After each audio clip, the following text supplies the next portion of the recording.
Hello, everyone, and welcome. Lewis here with The Hit Life, where we bring you news, interviews, and more from all your favorite Southeast regional MMA promotions. Today, we're joined by Jake Burch, who's going into his second bout at LeLeo Code 23, taking place at the Hilton in Altamonte Springs on March 11th. Welcome to The Hit Life, Jake. Thanks for having me, man. I'm excited, brother. Hey, so when did you originally get into combat sports? I've been a fan of MMA, probably since I was like right there when I turned a teenager, 13, so about 14 years ago. But I've been training altogether for about 8 years now. In the beginning of my martial arts, though, I had thought about MMA fighting, but I didn't, ever do the training necessary. But then whenever about 4 or 5 years in, that's when I started to really, take it more seriously and focus on it, and then, decide to, start fighting. What martial art did you originally start with? I actually started out at a grappling school, grappling mastery out there in Mount Dora. I don't know if you've ever heard of them, but I started there. Um, Main focus at first was, grappling jiu-jitsu, but they did kickboxing and everything, for martial arts, So I did take all the classes, but that's what their dominance was there, the grappling department.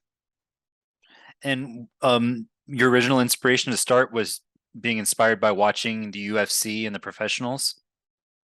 Um, what really made me want to start fighting is just growing up, I didn't really have a lot of confidence. A lot of fighters probably go through this a lot where they got bullied growing up and stuff like that. So they had to do something to build confidence. Hmm. And I had times in my life where, I let another person make me feel as though I didn't have a, ability to stand up for myself and, have a voice. So I didn't want that to happen anymore. And that's the reason why I really started training right there. And you feel when you gain confidence through martial arts that changed you? Oh, definitely, 100%. A lot of different areas that has changed me, but mainly just being able to speak up for myself.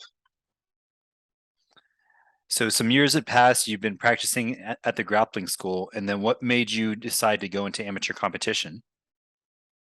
I'd always had the dream to fight just to see how much I liked it for a while. But like I said, man, I'll be honest.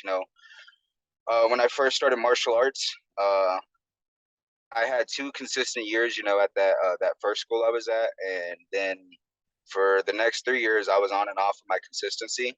So like I said, like I didn't, take it as serious as I should if I was planning on fighting, but I didn't really have those. I didn't have the determination that I did, about 3 years ago to start fighting. So then I was like, I'm gonna do serious training for a while now, and whenever I went to Fusion Excel, Julian Williams out there actually told me, he was like, "Hey man, before you do this," he was like, "I think you should get your blue belt." And that was the main thing I was focusing on for a long time. Getting my blue belt. I was a white belt for such a long time, man.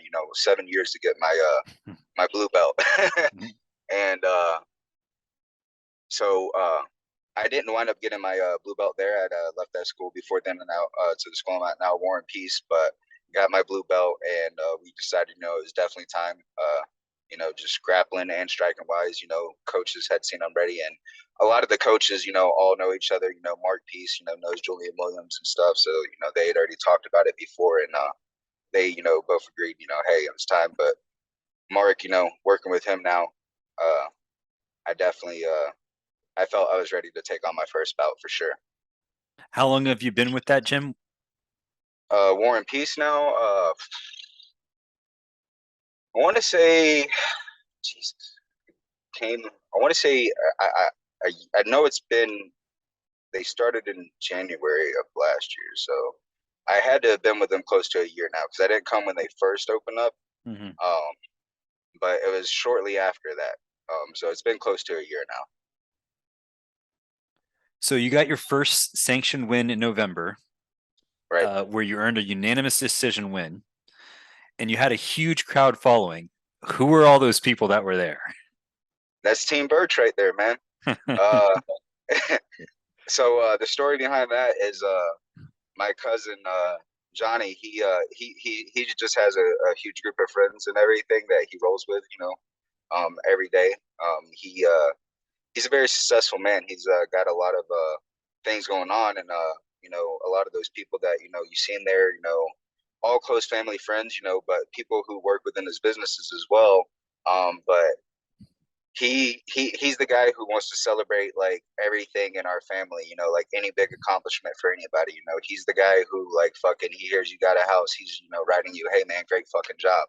Mm. Um and so whenever he heard I was doing a fight, you know, I get a call like 4 or 5 days before the fight. He was like, hey man, like uh can I get tickets still for that fight? And I was like, yeah. And then he was like, all right, I'm gonna bring all my guys. And I didn't know how many it was gonna be until the day of the fight, and I seen all those people. And then I'll definitely say, man, having all those people there for me, it it I was already in the mindset of, you know, like, hey man, like this is, you know, for all the marbles, you know, you do or die right here, you know.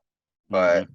that lit the fire like went from here to there whenever I seen all those people. I was on another level right then.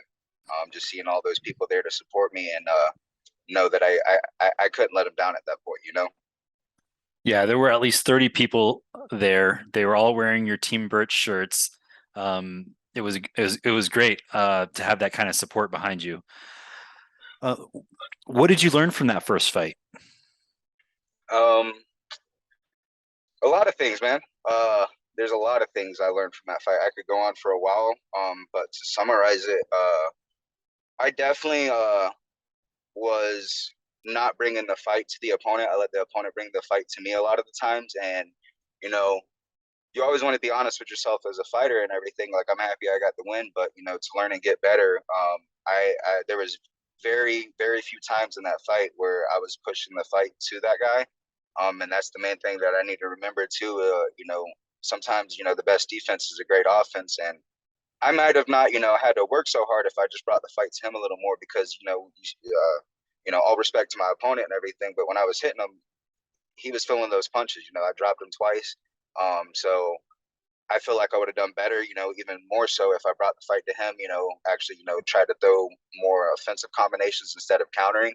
Hmm. Um, so doing that, and then definitely just I've been grappling too long to not finish in some of the positions that I was in. So learning whenever, or even not to finish, you know, necessarily a submission, but to finish takedowns, I definitely just went and refined techniques. And I need a first fight nerves, you know, just fight nerves in general. They're definitely going to get to you.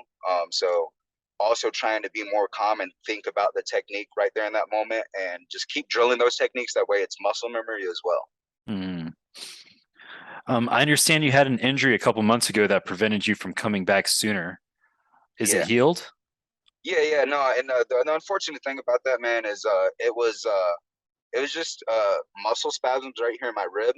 I honestly think what the case was is I probably didn't do the weight cut as best as possible. Unfortunately, I should have you know dieted down sooner, and I think you know just with how hard I was training, and then you know starting to begin the dehydration process right then.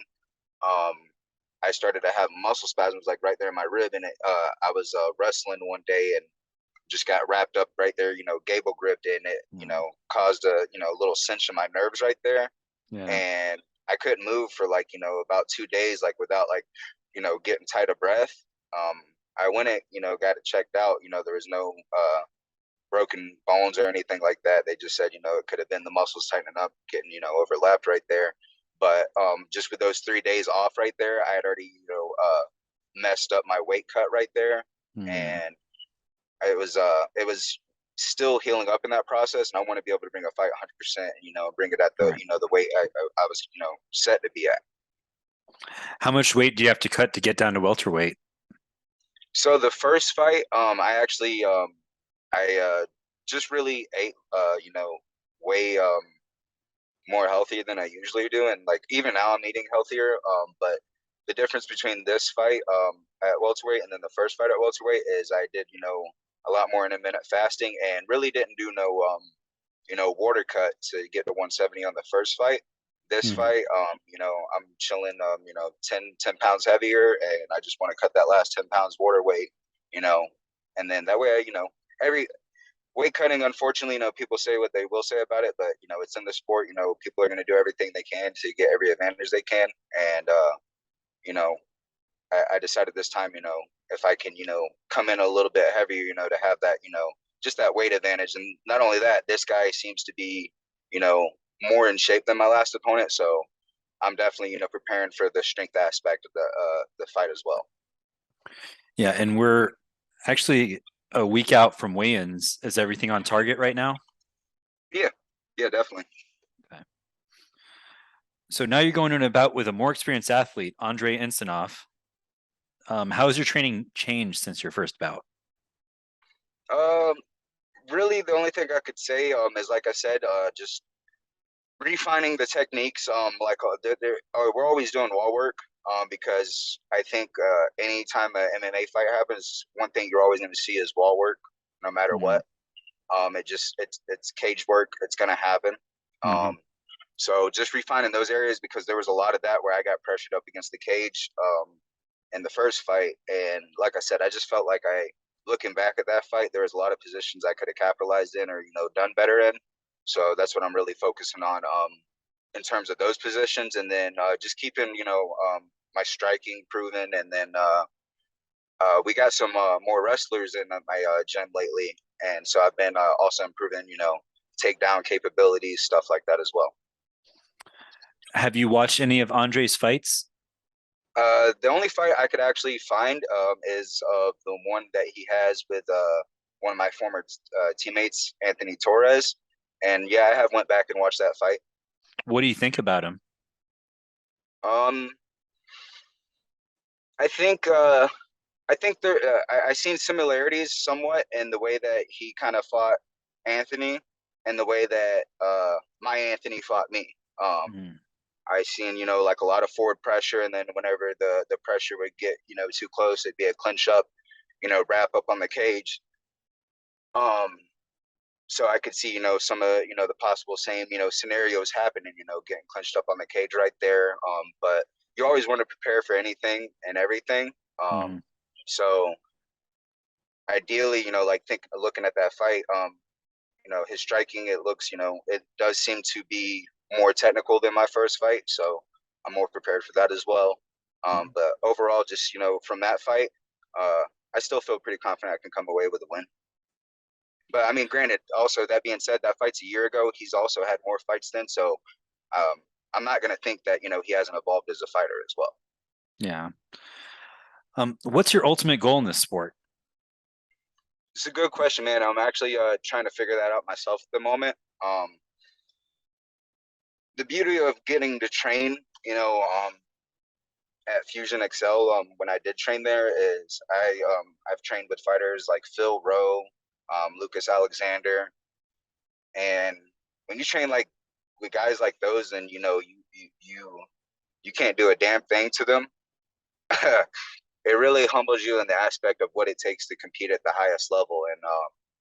And I'll be honest, man. That question of uh, you got to devote your whole lifestyle to that if you want to be the elite in this sport. You know, Mm. and I do have MMA dreams and aspirations for sure, but um, right now I want to just the thing that I'm focusing on right now is evolving as a better fighter. Mm. I just want to get my striking better, mostly for sure, Mhm. and also keep working on my grappling as well. I just want to really evolve as a fighter, but to say that I definitely yeah, I guess the one concrete thing that I could say is I definitely want to at least do one professional bout, one MMA bout. So for right now, I would say that's the end goal. Um, but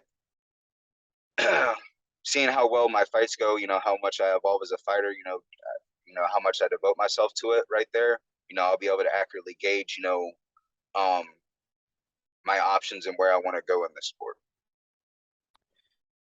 Well, you have the right mindset. Uh, your background is great, and your performance was great. I mean, so you're well on your path to go as far as you want to in this sport, as far as you're willing to go. And I'm looking forward to watching you perform again. Is there any last thing you want to tell the people watching?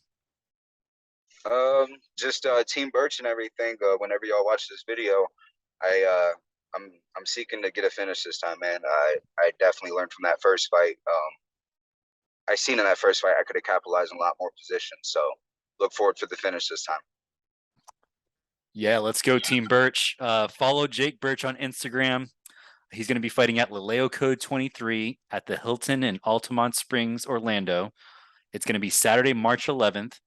Go to LeLeoCodeMMA.com and get your tickets. Thanks so much for doing this, Jake. Have a great night. You too. Don't wait. Get y'all's tickets, man. Thank you, Luis. If you enjoyed this interview, please make sure to like the video and subscribe to the channel to get more.